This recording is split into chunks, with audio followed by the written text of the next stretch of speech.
The newsroom, where untold story is revealed. Police bwebanga evuddeyo nerangirira oba neraga nti no waliwo warnings eziriwo ez'obutujju obusobola okukolebwa. Ffe Bannayuganda tutwala nnyo ebiseera ebimu katono nnyo bitegeera. Esookera ddala poliisi esobola okuteekawo embeera eraga nti n'obutujju weebuli. Okulaba nga ekiringa nti balwanyisa dictator naye ne muno mu opposition mulimu dictatorship ayetya nti olwaliro mutugende nti naffe lwaki Nuupu olwaliro yeyina leader of opposition okitegere lwaki yesalawo okubanga yereeta leader of opposition yadde yerina ababaka abangi naye we are different political parties eziri mu parliament abiri mukaaga singa kanaabeerayo kyolina okutegeera kyekino olwaleero Nuupu oba ekibiina kya National Unity Platform ekikulemberwa omukulu Ssentamu Kyagulanyi kifuukidde abantu bangi akayinja mu ngatto kirabisa nnyo kirandise okwegamba kangambe ti political parties abasinga batandise okulowooza nti oba yeeri kwalaali ku political parties zonna zibeerawo zitya nti olwaleero terina gwettira ku liiso ne bwobeerawo opposition ne bwobeera ova mu kibiina kyabwe ne bwobeera ovaawa. Remember Bannayuganda mulimu abeeyita ba political activists oba abeeyita ba political giants wano mu ggwanga erya Uganda. Wagenda maaso n'okubeera nga otugoberera mukutu gwa Beyond the Newsroom, Next TV, mwebale genda maaso n'okubeera nga mutugoberera eyo gye musinzirira ogenda maaso n'okubeera nga ate mutulaba oba budde bwa ku makya kawungeezi no matter what naye ate wonna kasita oba nga oli mu kutulaba akadde kano kyokola kyekisinga nzedde ni ogenda maaso n'okubeera nga nkutuusaako ensonga ez'enjawulo ku mukutu kuno kwogenda maaso n'okubeera nga otulabira nga wetwogerera kaakati mu ggwanga Uganda naddala mu nsiike y'ebyobufuzi ekigenda maaso n'okubeera nga kitambula mu ggwanga ye mubaka Richard Lumu owa Mityana yagenda maaso n'okubeera nga akawangamula n'agamba nti twetaaga ennongoosereza oba olyawo mu ssemateeka okubeera nga leader of opposition oba akulira oludda oluvuganya gavumenti nga tugenda maaso n'okubeera nga tumulonda bulonzi ngaffe ababaka aba opposition. Kakati n'ekyo kigenze maaso n'okubeera nga kyogeza bingi abantu ng'olunaku olwajjo lop Joel Ssennyonyi yavuddeyo n'ayogera kakati ate Medad Sseggona nga y'omu ku abo eyasookera ddala n'okuleeta ekiteeso kino n'agamba naye lwaki tetukwatamuko oyo nno naye aliko byagenze maaso n'okubeera ng'ayogera tugenda maaso n'okubeera ensonga ezo zonna nga tuzikwatako. Kakati nno bannakampala naddala abasuubuzi ge bakaaba ge bakomba Chinatown yagenze maaso n'okubeera ng'ejja wadde obiraba Dubai meya yatuuse mu Uganda naye abasuubuzi beekaabira. Poliisi yagenze maaso n'okubeera ng'eggala ekifo kino. Njagala okujjukiza nti olunaku lwajjo omwogezi wa poliisi yavuddeyo n'ategeeza nti bafunye okulabulwa nga waliwo obutujju ogenda maaso n'okubeera nga bukolebwa ku ggwanga lyattu Uganda. Kino nno bagamba nti abantu okuŋŋaana abangi kibeera kibateeka ku risiki ne baba nga tekibasobozesa kumanya safety oba obwerinde bw'abantu butya bwe bugenda maaso nakubeera nga buba. Ate tubadde tukyali awo mu ddakiika 10 ezokka emabega His Excellency Robert Kyagulanyi Ssentamu n'agenda maaso n'okubeera ng'asimatuka amasasi bingi naye nzikiriza ng'olunaku lwaleero bwe lutali lwa bulijjo meeya nsooke ntandikire ku ludda luno nyanirize omukulu atwegasseeko olunaku olwaleero. Taata nsanyuse okukulaba. Nange neesiimye okubanga ntuddeko wamu nammwe amiina okubaako n'ebisobola okugabana n'Abannayuganda n'abantu bonna okwetooloola ensi yonna ekoma. Yenze Amir abasinga bamuyita Shanix ndi muyizi twandiyise diplomatic relations ate nga ndi mutunzi wa nsonga ez'ebyobufuzi nemba nga ndi ssekagale w'ekitongole ekiyitibwa Shanix Marketing and Media Agency kwegamba ebintu bingi naye lwakuba Uganda tenatukkiriza okuba nga kawera. Badde mmanyi ke tutudde ne CEO tunaagenda okubaano ne meeya nga batwokyezza nzijjako akabuuza meeya akabanga kadde keetoolodde ekiganiro kyange ogamba oti sina tabu abalabi mwenna mbabuuzizzaako nnyo ekyaddala lunaku lulungi lunaku lwakubiri ate era nga lwa kitiibwa eri eggwanga lyaffe Uganda kasita olukeesa ng'oli mulamu kyamuwendo n'ekirala nti nsanyuse nnyo okutuula ne CEO olunaku olwolwaleero Shanix twaliwo wamu awantu awamu endeko omukulu wayimirira nga awayo zicheck mu mipiira gy'amasaza banga wenno naloose nga okutta ogusawo bwe guti ng'ogamba ebiri omwo byonna byaffe wabula twala otereke ndowooza kitudde ekiroto kituukiridde omukama yeba so bannange tweyanzanye tuyanzika naye ng'ensonga mpitire ku nyezi mu ggwanga era ndowooza bannayuganda beesunge bye tugenda okukola mu ddakiika emu tujjewo ekya his excellence Bobi Wine bibadde bitya okusookera ddala ensonga za Bobi Wine nakaziraba nze zisanze wano ku pano nti akubiddwa essasi lwakuba ati bwe mbadde twegeyamuko n'omukulu Shanix ate akatambi k'empulidde ate akalala kalaga nti ebadde katekerekati ya gas tetumanyi at the moment simanyi which is which naye kyendaba mu bino byonna Uganda police n'ebitundu by'okwerinda mu ggwanga Uganda kiyinza okuba oba kituufu oba si kituufu but any time mu disorganization gye babeeramu mu keetalo ke babeeramu bajja kukoleramu ensobi because tuzze tukiraba nga bakola obuvuvuŋŋano naddala ku bavuganya gavumenti balina ekintu kye bakola kyenja okulowooza olumu kiri unprofessional nti with the time oba leero oba ku Kyagulanyi oba kwani omulala balikola ensobi eririsuula eggwanga mu katyabaga emabegako awo basalako ekitebe kya FDC ekyekatonga ne bakwata bassemuju bubi nnyo ne balukwaga abo ne babayisa bubi ne tugamba ye abantu abali diplomatic muyinza mutya okubeera nga mubayisa bwe mutyo nze kyemmanyi nkugamba leero Bobi Wine katusabe abasawo bajja kunga tugamba n'abamu ku lusegere updates ezimukwatako naye nze kyemmanyi esigwe mulundi ogusoose poliisi okukola emiviyo egifaananako bwe gityo but mu viyo gye bakola egyo mu confusion eyo ebitongole byo byokwerinda mu confusion eyo balikoleramu ensobi erisuula eggwanga mu katya nkusaba n'obwombeefu obw'ekika ekya waggulu vidiyo eno sooka ogimpere like wamma eddukire ddala etuuke ne kwoyo omulala eyandyetaaze ogenda mu maaso n'okubira nga agifuna bw'atanna subscribinga muganda wange nkusaba tuyigatteko mu butongole ate tutambuze ensonga nga bwe zirina ogenda mu maaso n'okubira nga zitambula Shavix ensonga nga bw'ozitunuulidde eza principle gwe kundabayo kibadde kitya kuba kati obutambi buzze bwanjawulo naye tetunnafuna ka AI manye kisookera ddala mu kaseera ke tulimu ng'ovuddeko ku byonna byonna ebitambula tusemberedde akalulu ekyo kimu ekyokubiri tulina warning za poliisi ebyokwerinda omumereka yasoose n'ateeka ekipapula n'alaga abantu be balimu okwetaba awali abantu abangi ku ssaawa y'olwaleero munnayuganda agoberera bintu bibiri byalina okusooka okutunuulira poliisi bw'ebanga evuddeyo n'erangirira oba n'eraga nti no waliwo warnings eziriwo ez'obutujju obusobola okukolebwa ffe bannayuganda tutwala nnyo ebiseera ebimu katono nnyo bitegeera esookera ddala poliisi esobola okuteekawo embeera eraga nti n'obutujju webuli saagala bigaata ku bibaddewo yo esobola okuteekawo embeera olwaliro bw'owulira Kyagulanyi wonna waaba atambula n'abantu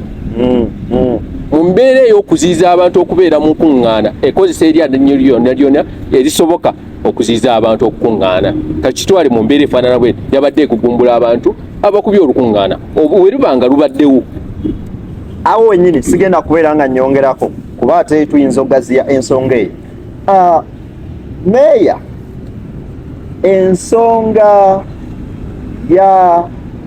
Honorable Richard Lumu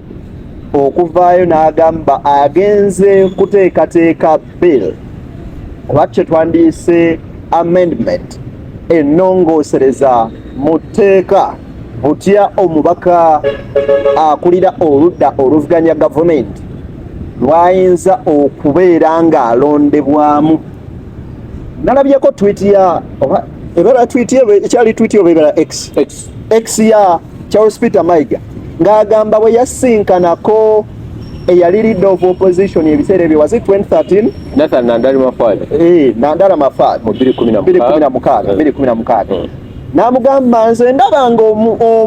eyandibadde ekituufu kyandibadde nti oludda luno oluba luddiridde olugenze mu buyinza omukulembeze waalwo ajja n'atuula mu paalamenti so kakati ono agamba nyamba ku bano n'oli agamba mukulu totuyamba wabula okolera Museveni. Etteeka lino erireetebwa ligendereddwa ki era lumu alireetedde mu mutima ki? Okusookera ddala bannayuganda abatugoberera mulina osooka otegeera ekintu kimu kyekikyasinza okuleeta obuzibu mu society n'eggwanga Uganda. Obwegassi bukyatulema, oba oliwo opposition oba oliwo NRM oba oliwo bukyatulema okola ki? Olwaleero ebibiina ebivuganya gavumenti ya Mwami Yoweri Kaguta Museveni biweerera ddala, ate nga nabyo bikola butaweera okulaka nga bireeta ababaka mu paalamenti. Olwaleero okusinziira ku nkola ebaddewo nti ekibiina ekisinza ababaka abangi mu paalamenti kyekireeta leader of opposition. Okategedde naye remember nti olwaleero tulinamu FDC, tulinamu DP, tulinamu JMA, tulinamu oshegedde n'ebibiina ebirala ebiraga nti byapondo, ebiraga nti nga bw'okyogedde, naye nabyo ng'oluusi bireeseeko ababaka muki. Kakati ababaka bano ab'opposition batandika okulaba nga ekiringa nti balwanyisa dictator, naye ne muno mu opposition mulimu dictatorship. Ayetya nti olwaleero mutoge naffe lwaki Nuupu olwaleero yeyina leader of opposition. Okitegeera lwaki yeesalawo okubanga yeereeta leader of opposition yadde yerina ababaka abangi naye we are different political parties eziri mu parliament. Ffe ne tusigala olwaleero nga DP teyogerwako, FDC teyogerwako, ng'abakutte omumuli ye Nuupu. naye ku shadow cabinet babayirako ababaka. Yes, naye shadow cabinet gwe ngamba akola mulimu ki? Era ensako ye yenkana ki ku ya leader of opposition? Era be bamu abatuula ku table yemu ne leader of opposition, which is ne balyoka bateekateekwa okukuba tooki mu gavumenti byekola ki byekoze. Nga tuyingirira akalulu akagenda okubeerayo mu 2026 singa kanaabeerayo. Kyolina okutegeera kyekino olwaleero Nuupu oba ekibiina kya National Unity Platform ekikulemberwa omukulu Ssentamu Kyagulanyi kifuukidde abantu bangi akayinja mu ngatto. Kirabisa nnyo, kirandise okwegamba kangambe ti political parties abasinga batandise okulowooza nti oba yeeri kwalaali ku political parties zonna zibeerawo zitya, nti olwaleero terina gwettira ku liiso ne bwobeerawo opposition, ne bwobeera ova mu kibiina kyabwe, ne bwobeera ovaawa. Remember bannayuganda mulimu abeeyita ba political activists oba abeeyita ba political giants wano mu ggwanga erya Uganda nti ffe twakitandika, bano abaana bazze jjojjuusi, bano bazze bakola batya, batandika batyo tukikinirako. Kati olwaleero balina okutondawo embeera yonna esobola okukendeeza ku maanyi g'ekibiina kya National Unity Platform mu paalamenti. ababaka abali mu kibiina kya National Unity Platform be basinga obungi mu parliament ku ludda oluvuganya bali mu namba y'abantu 50 plus, ne bwe tujjako ba Bashir ne bannaabwe tusobola osigaza ennamba y'abantu 5. Olowooza okulonda singa kuba kuzeera Nuupu si yetwala kuba ye eri nnamba ennyo ddala. Bw'otunuulira etteeka lya lumu, nze ng'omuntu saagala abantu balitunuulire nti nolitagetinga muntu. Bwe tuba nga tulwanyisa Mwami Museveni Kasirye akimekinze clear n'agamba nti okwerumaaluma okubeera mu opposition kwe kukyasinza okubaviirako obuzibu mu kaseera tetugamba tugenda mu kalulu akaddako tetukyaweza alina mwaka naye abantu abandi badde begatta ate beeyongera okwetematema lumu wa NUP tiketi gyaliko team DP block no saagala tunuulya DP block tiketi yamutwalayo ya Nuupu bwavaayo n'agamba aleeta ekiteeso tagambye nti ababaka bonna abali mu parliament berenda opposition, agambye specifically opposition kisigala kiri mu bo kikyayagala okugyawo. Bw'oba olwanyisa nakyemmalira tolina kubeera nakyemmalira, ate bw'oba ogamba nti oli wa opposition tolina kusigala ku opposition, olina okuteekawo amakubo agakutwala mu ntebe. Lumu kyagezaako okulwanyisa Kasirye kyayogeddeko dictatorship mu opposition. Saagadde ekikozesa bwentyo naye bwe kibanga kyekituufu ekiriwo bwe mbanga nnwanyisa Mwami Museveni eyeerondera baminisita nga teyeebuuziza ku muntu mulala yenna, nange sirina kukola nga ye bwakola, nina okuteekawo ekyenjawulo. Yandibadde ku ssaawa y'olwaleero Basegona baakireeta before nga NUP tenaba kubeerawo, nga n'omuntu tasuubira nti walibaawo ekibiina kye bayita NUP. Olw'olwaleero kivuddeyo mu lumu gamba katwerondere ffe ng'ababaka aba opposition siba NUP siba FDC siba DP siba UPC aba opposition twerondemu leader of opposition. Ababaka opposition bano tebalwanirira nnyo kusigala ku ludda lw'opposition okusinga okutwala obuyinza. Bw'osigala ku kiri ekigamba omukulembeze w'ekibiina ekisinze ababaka abangi ku ludda lwa opposition ye yeerondera leader of opposition oba oliko ekyo. Bw'okkiriza etteeka eryalumu lyaleeta oba okivaako otya ndi mukulembeze abakulembera fe abasinze ababaka abangi ku ludda oluvuganya tubawadde omukisa ng'ababaka mwerondemu gwe mukkirizaamu nti no anaatambula n'ennono za opposition si kuzimba obwakabaka mu opposition ate olwali tuli ku nkola ya bwakabaka bwe nkakwata bwe nti lumu yandibadde kati meeting etuula Joel Ssenyonyi yita president wo yita ababaka bo muteeseemuko lwakuba etteeka terinaayita yaseekinze leave ey'okubaga etteeka lireetebwe mu parliament likubaganyizibweko ebirowoozo nga mwami Rafael Magezi bwe yasaba ennongooseza mu tteeka ery'okwongeza ebisaanyi oba ey'okugyawo ebisaanyi oba okwongeza emyaka nalino bago baddembe nnyo okulirinda n'abaga n'aleeta mu parliament ne baliteesaako. Katono nnyo ku nsonga ya Shanix mu bizibu ebiruma eggwanga olwaliro kino sinzi mu bwongo bwange nzina kyendowooza Deni waliwo ababaka ebintu bimutaddeko nnyo amaaso okusinga ate ebiruma bannayuganda nga we tulwana okuggyako President Museveni Shanix olwaleero ate bireme kutujja ku mulamwa ogukola ebimu ku ebyo ebisookerwako eri abantu abaatulonda. Kasirye ne kye mulina okusooka okumanya essaawa y'olwaleero opposition engeri gye yabulamu omumuli ani atukulembera tulina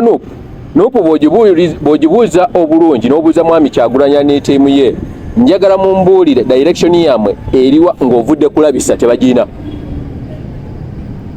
Oyagala okuddayo ku kiri nti Nuupu terina structures structure gye ziri naye direction omanyi eragawa bw'omala okulabisa kikyozaako abantu. Olwaleero tuli mu nsi President Museveni atugamba ya demokrasiya si bw'atugamba olwaleero tuyinza obutagenda mu nsiko kuba President Museveni y'olwanyiga yagenda mu nsiko olwaleero ekisookerwako kye tusobola okusobola nga opposition at the moment olwaleero okulabisa tusaagala okinyoome nnyo kubanga okulabisa kuvuddemu ebibala ebibala bitya olwaleero tulabye nti gundi yalya ssente bwe ziti sipiika kulabisiza enguzi abantu batandise okuzibuka amaaso omanyi Nuupu kye yaleese ekyenyawo kyalina Ssentamu Kyagulanyi ne banne nti baleese basembezza emirimu n'enkola y'emirimu gy'ebitongole bya gavumenti ku leego y'omuntu wa wansi kwasobola okubitegeerera tikati n'omuntu w'ekaabajjo kyasooka okutegeera nti enguzi mu paalamenti eribwa bweti era eri bweti nani kati olaba saagala kuva ku ekyo bw'omala okulabisa nze neetaaga affirmative actions tulabisizza sipiika wa paalamenti ali mu nguzi tulabisizza gundi ne gundi bali mu nguzi oluvannyuma lw'okubalabisa kiki ekiddako tunaasigaza jasi kubalaba nti no kubalabisa gavumenti eri mu buyinza gavumenti yammwe eri mu buyinza gye tusuubira okuba ekyo kyennyini nti nga Nuupu n'ababaka baayo ba leader of opposition ng'amaze okulabisa talina action yakubiri gy'agenda kuzzaako okuteekinga nga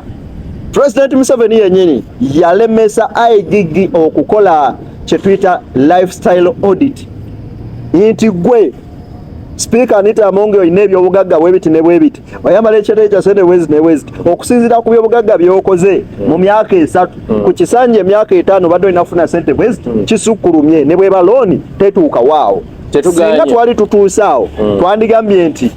okulabisa bwe kuleetera IGG okukola okunoonyereza okukwe oba ebitongole bya gavumenti ebivunaanyizibwa okuli police n'ekya judiciary ne kikola ekituufu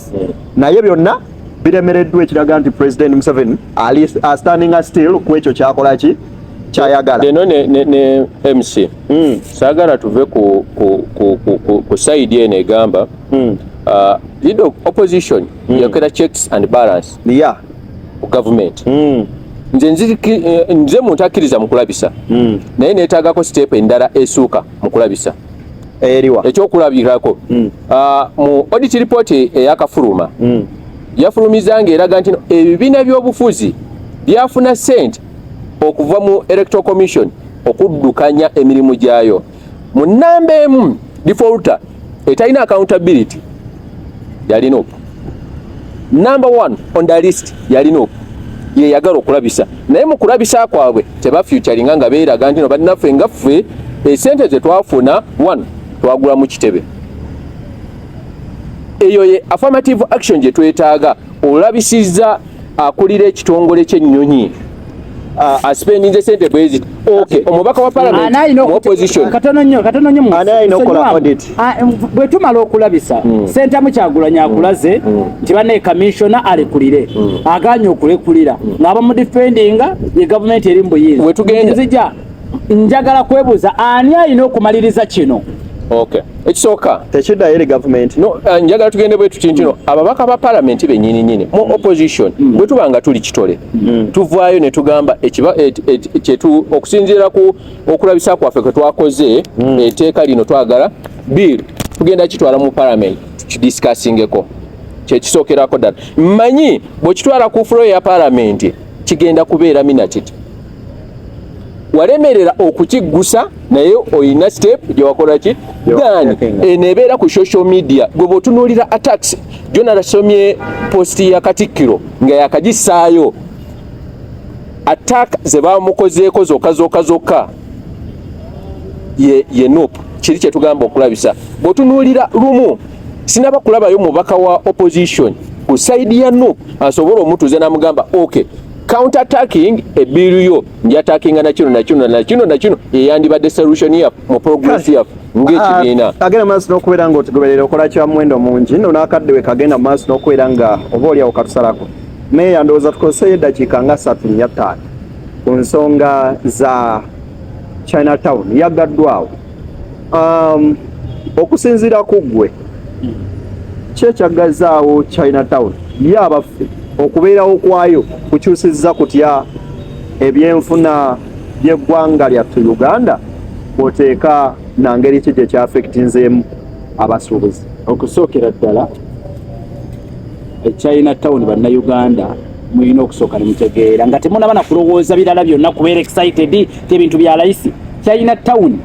bwe twogera ku Chinatown tesookedde mu Uganda wokka Chinatown teri mu Uganda yokka Chinatown oba obutale bw'Abachina oba supermarkets z'Abachina ne mu nsi ezitali z'Abachina gye ziri wabula ekyenjawulo ekiriwo zipositioningiddwawa nti mu capital city oba mu cities gali amawanga agali well developed agagoberera enkola oba agalumirwa bannansi baago zino zi China supermarkets na Chinatown simanya China wholesales zibeera mabega wa zi city oba zibeera walako n'ebibuga lwaki China city oba China market oba China town nga bwe tujogera olwaleero kyoyina soko otegeera ye manufacturer ate nga yeseera ye supplier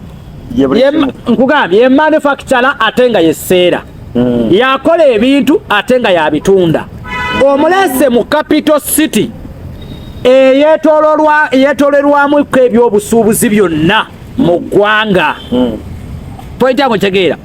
n'omuteekamu akompitinge ne bannansi abagenda ne babisuubula ne babirinnyira ennyonyi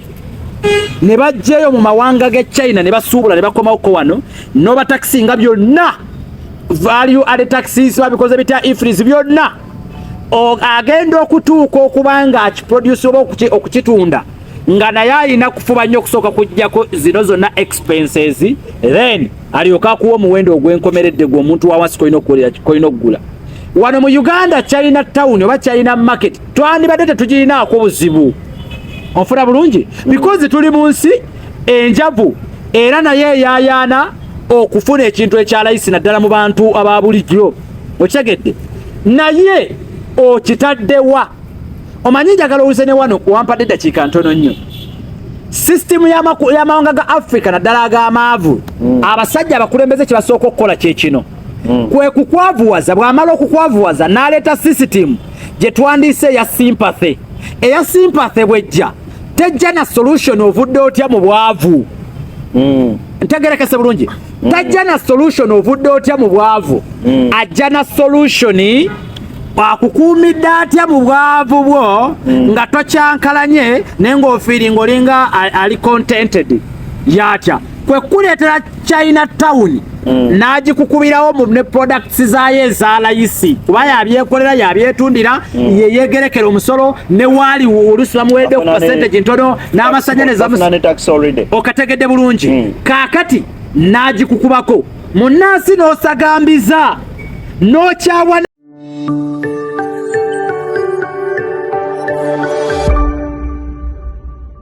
Beyond the newsroom, where untold story is revealed.